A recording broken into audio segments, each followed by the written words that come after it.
semuanya, balik lagi di podcast ACSI with Prof. Eko G bersama saya Inosensia yang akan menemani teman-teman semuanya pada hari ini. Nah, kita langsung aja ngobrol-ngobrol bersama tamu spesial kita, Prof. Eko G. Hai, Prof. Apa kabar, Mbak Ino? Sehat-sehat selalu? Sehat, Prof. Ya, hari ini kita pakai kuning-kuning. Iya, kita matching banget warnanya. Betul Keren-keren.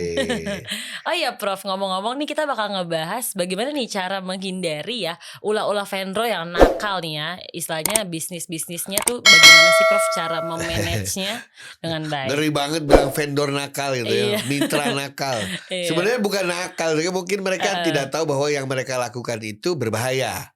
Oke. Ya, atau mungkin tahu karena iseng gitu ya. Jadi gini misalnya, tidak ada perusahaan yang nggak punya mitra lah. Zaman sekarang kan kita harus membangun jejaring, punya mitra gitu. Iya. Nah, kalau sudah sama mitra tuh kan kita suka sharing. Nah, misalnya mitra kita adalah mitra untuk membantu untuk mengamankan aset-aset komputasi kita, software, aplikasi. Kan nggak mungkin dia mengamankan kita kalau tidak kalau tidak tahu sistem Iya, kita seperti apa. tidak tahu sistemnya ya. Kalau dalam satu titik kita terpaksa kasih lihat juga database kita misalnya. Nah, yang dikatakan nakal tuh kalau terus software kita atau database kita di-download sama mereka.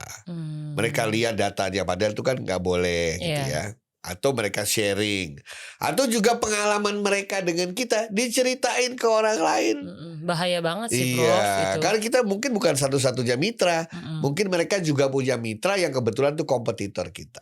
Nah, dalam dunia keamanan informasi, misalnya kalau kita mengikuti ISO 9002 ISO 27002 misalnya. Di situ ada salah satu menangani yang namanya managing vendor relationships atau partners relationships. Bahasa kerennya ya, Prof. Ya, jadi kita dengan mitra kita juga ada aturannya, ada protokolnya. Apa yang boleh dilakukan, apa yang tidak boleh dilakukan. Jadi kalau cari mitra jangan cepet-cepet langsung bikin kontrak, langsung tidak. Tapi udah memastikan. Nah, di Indonesia tuh taunya cuma non-disclosure agreement. Itu aja tuh satu halaman di tanda tangan. Padahal itu cuma satu dari sekian instrumen yang harus dimiliki supaya untuk mencegah hal-hal yang tidak diinginkan terjadi atau dilakukan oleh mitra kita tadi. Sebagai contoh aja Mbak Ino begini. Kalau orang naikkan non-disclosure agreement itu kan antara bos sama bos. Antara pemberi jasa dan penerima jasa. Betul. Tapi nanti yang masuk ke perusahaan kan anak buahnya. Anak buahnya tahu gak sih? Pasti tahu ya. Nah, terus anak buahnya pikir, alah saya cuma ngambil ini aja. Cuma ngambil sedikit kok. Ya kan, oh saya tahu nih sekarang gajinya di Rut berapa. Terus dia cerita ke teman-temannya, betul ya? Nah, jadi bisa melanggar hukum, bisa melanggar etika. Oleh karena itu, untuk mencegah itu semua, perusahaan harus punya kebijakan, prosedur dalam memastikan mitra-mitra, vendor-vendor tidak melanggar prinsip-prinsip atau aturan keamanan informasi di dalam perusahaan itu. Tapi kalau banyak yang melanggar, kenapa masih banyak yang gagal nih, Prof? Mitra bisnis yang ada di Indonesia ini. Udah gagal nggak dituntut. Kadang-kadang perusahaan tuh merasa saya butuh dia. Saling sosok membutuhkan. Kalau dia marah nanti saya nggak bisa ditolong. Nah, itu salah. Dalam kemitraan tuh dua-duanya sejajar. Termasuk kita juga punya tanggung jawab ke mitra kita itu. Bisa aja kita yang nakal. Gitu. Jadi kitanya ya. Data mitranya malah kita ambil gitu kan, bisa juga kan. Jadi sebenarnya kesepakatan itu melindungi kedua belah pihak. Jadi kalau ada sesuatu yang bocor, kita nggak nyalain mitra nggak nyalain kita, tapi mungkin ada pihak ketiga yang campur itu. Nah, itu sangat penting sekali. Jadi di dalam ISO 27002 tadi itu ada pasal-pasalnya cukup detail ya mengenai hak dan kewajiban mitra kita tadi. Harus menandatangani non-disclosure agreement gitu ya. Kemudian harus selalu mendisclose atau memberitahukan apa saja yang mereka lakukan. Mereka harus tahu bahwa tahapan-tahapan apa saja yang akan mereka lakukan dan di tiap tahapan mereka butuh apa. Nanti kita Harus harus ngasih jelas, kebutuhan iya. itu, apa yang boleh dilakukan, apa yang tidak, dan lain sebagainya. Oke, berarti harus paham lah ya Prof, apa aja nih ya yang harus dikeluarkan dan juga data-data gimana aja yang harus Betul, diamankan ya kan. betul. Karena juga menyangkut kredibilitas vendor nih ya Prof ya. Nah gimana sih Prof cara menjaganya nih? Apa nih yang perlu diperhatikan dalam kredibilitas si Nah, vendor-vendor ini nih? pertama, hati-hati dalam memilih vendor. Hati-hati ya dalam memilih vendor Pilihlah vendor teman-teman. atau mitra yang memiliki reputasi baik. Iya.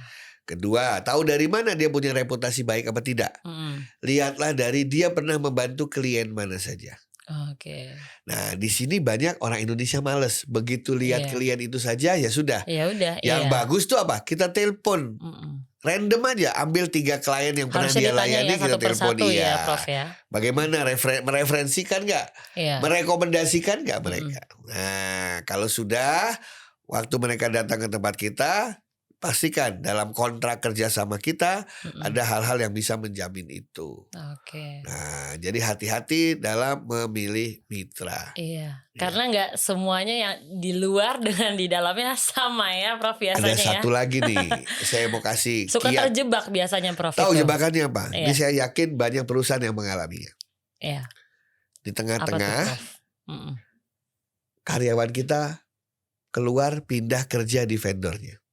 Iya, itu banyak sekali Prof yang Betul ya? terjadi seperti itu. Iya. Kalau gitu gimana menurut Anda? Ya menurut saya ada main belakang lah Prof pastinya. Etis Ya, nggak? tidak etis Tidak, tentunya. tidak etis pasti. Iya. Tapi tidak etis itu belum tentu tidak melanggar. Belum tentu tidak etis itu melanggar Iya. peraturan. Makanya biasanya suka dikasih klausal juga. Tahu klausalnya apa? Apa tuh Prof? 2 tahun setelah penugasan berakhir, Anda tidak mengambil karyawan kami dan sebaliknya. Karena bisa juga kita yang mengambil Kita yang ambil punyanya Prof. vendor ya Betul, nggak? benar-benar. Kan nggak ada yang tahu Prof. Nggak ada yang tahu. Iya, iya. Nah itu biasanya ditulis di kontrak 2 tahun atau 3 tahun setelah penugasan selesai, tidak saling ambil itu. Setelah 3 tahun silakan, misalnya Iya, ya. iya. Nah itu salah satu cara kita untuk mengatasi hal tersebut. Sebab orang mengatakan kalau tidak tertulis artinya tidak dilarang, kan begitu ya. Iya. Nah lebih baik semua itu ada Iya. dalam bentuk tertulis. Iya. Kalau mau Gitu. ngomong apa aja enak Prof. Kalau dalam Iya. bentuk tertulis, mau ngomong A, B, yang penting kita sudah sign Iya. kontrak dan juga lebih tepatnya jelas semua rinciannya ya Prof ya. sekali. Nah berarti ini solusinya apa nih Prof? Dari Solusinya mitra adalah bisnis yang harus kita jaga ini. setiap kerjasama dengan mitra, susunlah kontrak dengan baik. Susunlah kontrak dengan baik. Ada perjanjian yang terikat lah Ya, hitam di atas terutama putih ya perjanjian tepatnya ya. terkait dengan Mm-mm. keamanan informasi Iya. milik organisasi atau perusahaan. Oke. Biasanya kalau bikin kontrak pengennya cuma langsung ke finansial aja ya. Iya, langsung aja ke Langsung intinya. aja ke intinya. Enggak. Iya. Keamanan. Nah, ada juga yang modelnya itu tidak di dalam kontrak, tapi itu berada di dalam lampiran kontrak. Lampirannya ya. Lampiran kontrak cuman bilang begini, bahwa semua mitra, perusahaan atau organisasi kami harus mengikuti kebijakan nomor sekian yang ada di lampiran. Nah, begitu.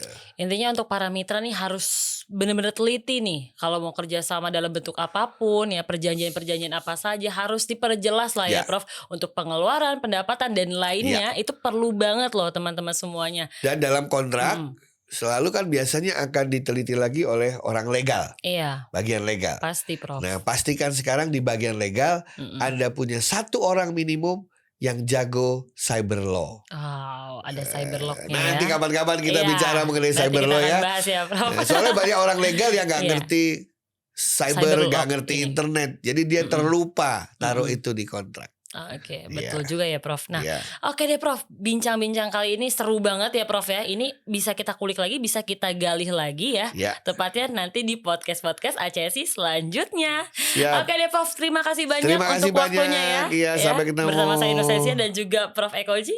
Pamit undur diri. Thank you.